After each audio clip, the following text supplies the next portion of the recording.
Hey there, Lindsay here, the Frugal Crafter, and today I am embarking on a brand new stamp organization project. And I just want to quickly show you the before.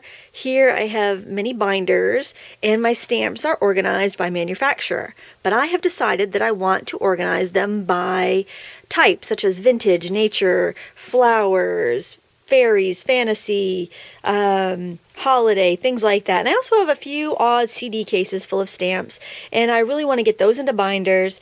And I think I want to put my hand-carved stamps into the CD cases because they're really just too thick to go in binders, and that way I'd be able to see them and hopefully actually use them. Last fall I had kind of a stamp reorganization, and I found these printers trays at some garage sales. And what I did, and I'm just going to come in close here and pop one of these off the shelf, I took my unmounted sentiment stamps that would fit, and I put them on Jenga blocks, and I stamped, like, I double mounted them, and see on this side you can see it says thanks, and on the opposite side is the actual rubber stamp. And I love this system. I'm using these sentiments so much more, and I put my alphabets up there, and any small alphabet or tiny stamp that I would use in that fashion, I put right up there on those printers trays. So I thought if I could, you know, really take a big girl pill and take those sentiment stamps out of my sets, I can certainly break up my sets by manufacturer and divide them up by the type of stamp they are. So this is the beginning of my project, and I will let you know how I make out as I progress along. So wish me luck, and we'll catch you in a little bit. Step 2, I have cleared off mostly my big scrapbook island here, and I have 8.5 by 11 inch papers I have laid down, and on each paper I have written the category. I'm just going to make piles of my stamps: alphabet, scrapbook stamps like journaling frames, things I would pretty much only use scrapbooking that aren't alphabets are going to go here. Kids themed stamps here, nature themed. I've got 2 for vintage because I know I'm going to have to break up my vintage stamps. Food and beverage, Asian, weird miscellaneous stamps will go there.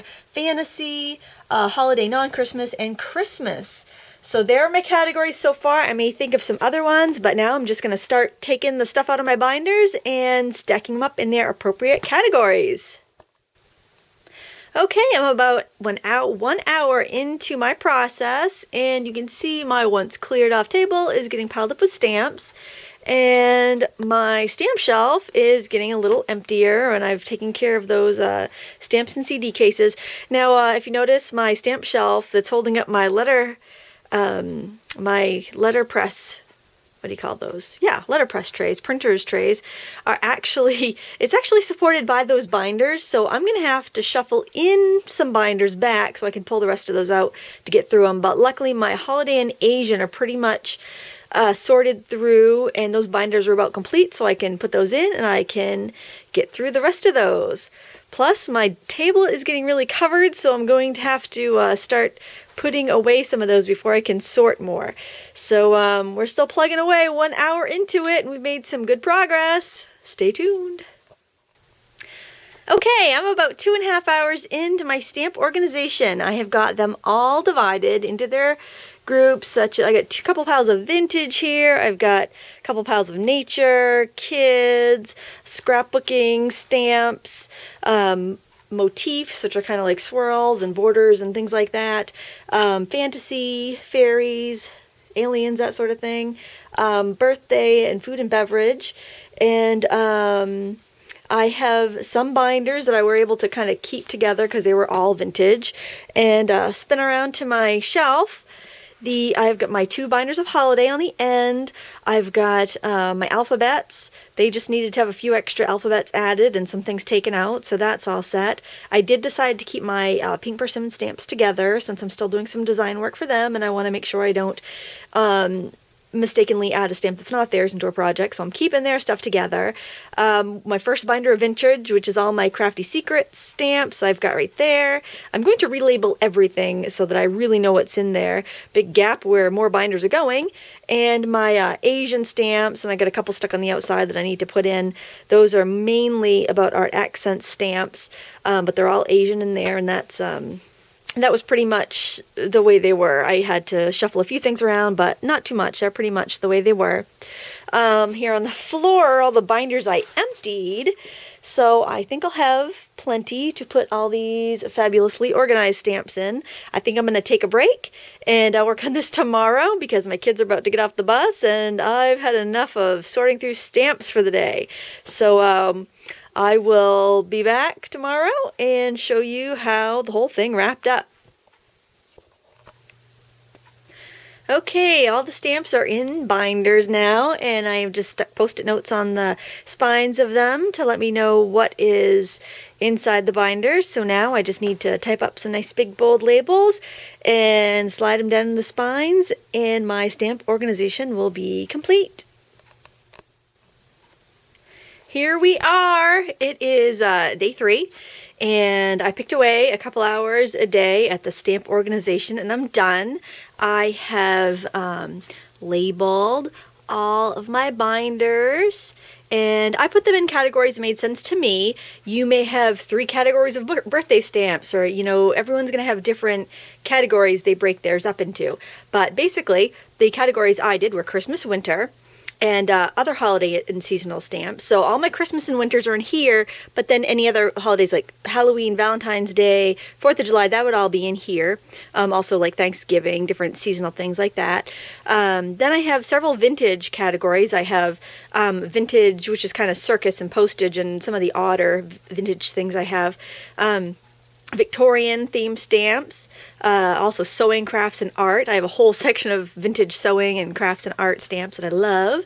And also most of my crafty secret stamps fall into this binder, and also any storybook like Peter Rabbit, Alice in Wonderland, Wizard of Oz, any stamps with that theme were in there.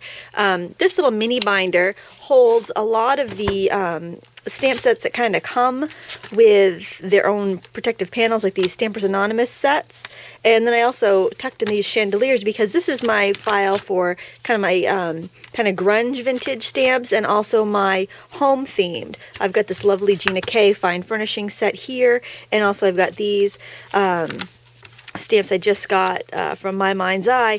And I'm going to show you what I did here because I was running short on panels to put in these. These are kind of a funny shaped. So what I did was I took the clear stamp backing and I taped it onto the cardboard packaging, and then but I offset it, see it hangs over the edge a little bit, and then I just punched 3 holes so that would just fit right in my binder, and I didn't have to buy anything extra. So I try to use what I have and some inexpensive office supply items. I want to tell you, the reason I have this tiny binder is a few years, well, it's probably more like 8 years ago now, I decided I was going to stamp out all my stamps and make a catalog of all my stamped images, and that's, I thought they would all fit in here. Of course, they probably would have 8 years ago, but so I just had that little binder around for that reason. My kids' stamps, food, beverage, and birthday, since, you know, cupcakes, I have a lot of cake and cupcake stamps. They would also be birthday stamps. So I put my wine stamps and all my birthday stamps and foods and coffees and things like that all go in here. These are my other sentiments that aren't birthday. I've got animals, mammals, animals, birds, and butterflies. Of course, if you had a lot of animal stamps, you could probably have a binder of dogs and a binder of cats and a binder of birds. It just depends on what you have for stamps. And then my nature binders, which are flowers and trees and things, and my fairies and fantasies. I love the Crafter's Companion flower fairy stamp, so I have quite a few of those. I think I have all the ones that they make because I love them so much. And then 3 binders of Asian stamps, and they're also subdivided by, you know, nature, animals, buildings, dragons, that sort of thing, geishas. And these 4 binders here tend to be the ones I'd use scrapbooking. They're all my pink persimmon stamps I kept together in one binder. Because as I mentioned at first, I stored all my stamps by manufacturer, and I decided to break them up and store them by the type of stamp they were. So here I've got borders, backgrounds, and just design stamps, my travel, scrapbook, and frames, and alphabets and numbers. And I wanted just to show you some of the ways I have stored these in the binders. This is just a clear storage panel by Stamper's Best. They're probably the most inexpensive panels I've been able to find, and they're very sturdy. And this was part of a set. I actually cut a set apart. This was another one of those My Mind's Eye sets. And there were like a couple lace borders, and then there were a bunch of frames. So they kind of went in two different categories. So I just cut out all the frames and put them here in my frame section.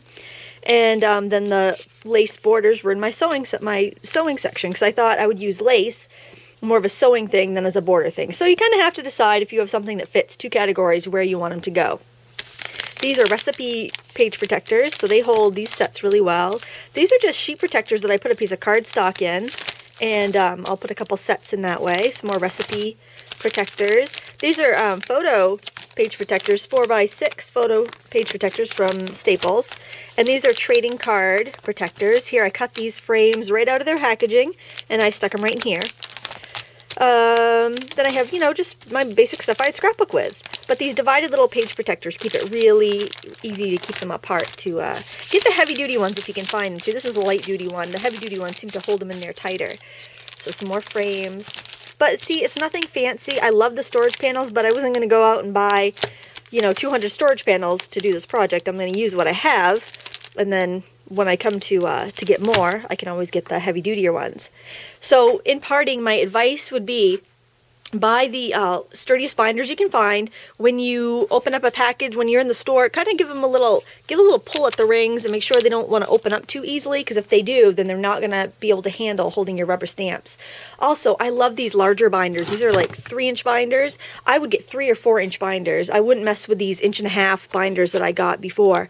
I have them, so I'm going to use them, but if I had to do it over again, I would have bought all 3 or 4-inch binders, because you can fit so many more stamps in those and probably take up less space. I'm just going to show you my other stamp solutions. Here, these printer's trays hold all my sentiments and small alphabet stamps. I kept my Stampin' Up!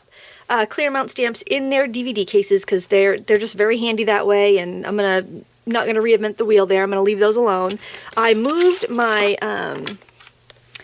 hand-carved stamps into the larger CD cases. The CDs brand of stamps, Ink Boutique, used to come in these containers, and they're fabulous, and they're just the right depth for my hand-carved stamps. And we'll spin over here to my stamp wall, and that's all. I reorganized it this fall, and I went by type. All my backgrounds are up top, and then I have my natures together, and my house mouse together, and my kind of occasion stamps together. There's my tripod. I usually have that when I'm filming a video. And, I have my Christmas on the bottom, because I don't need to get to those very often, and family stamps and vintage stamps and whatnot. So I have a lot of stamps, so I have to keep them organized, or I wouldn't know what in the heck I had.